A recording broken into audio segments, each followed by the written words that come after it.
Mediterranean Sea.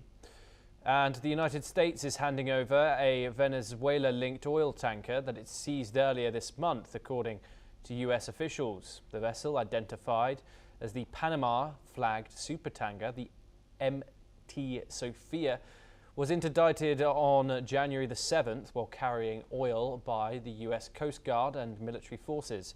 At the same time, the Sophia was described as a sanctioned and stateless vessel belonging to Venezuela's so-called shadow fleet.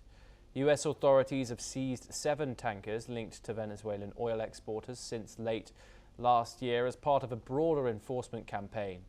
Officials did not say why the Sophia was being returned, and it was not clear whether the ship still had oil on board.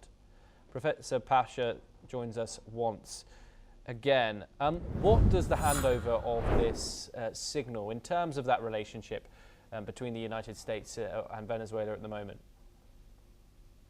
You see, this return of the tanker, which legitimately belongs to Venezuelan government, is a welcome move because they are trying to normalize relations after the illegal capture of Maduro and whisking him away to New York and holding him in detention, which was not authorized by any international body, a clear violation of the UN Charter and the sovereignty of Venezuela.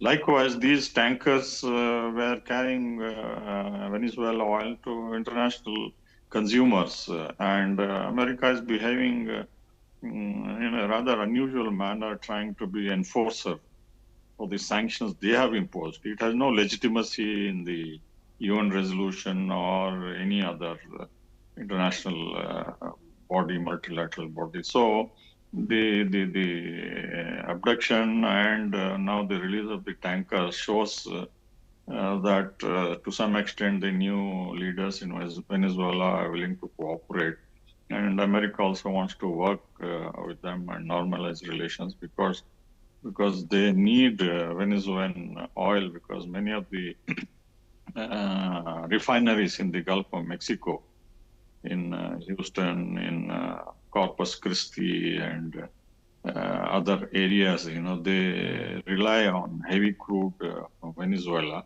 So they want to have a continuous flow of oil so that the southern coast, southern area of the United States doesn't get deprived of the Venezuelan oil, which because of American actions was deprived for too long. And oil prices are also expected to decline in the background of inflation and worries by Americans that this tariff war and all the war-like situation created by Trump, is leading to tension, anxiety, and turmoil, which the Americans are not used to. So in that way, this shows there is some path for reconciliation, dialogue, and softening of the American approach as far as Venezuela is concerned.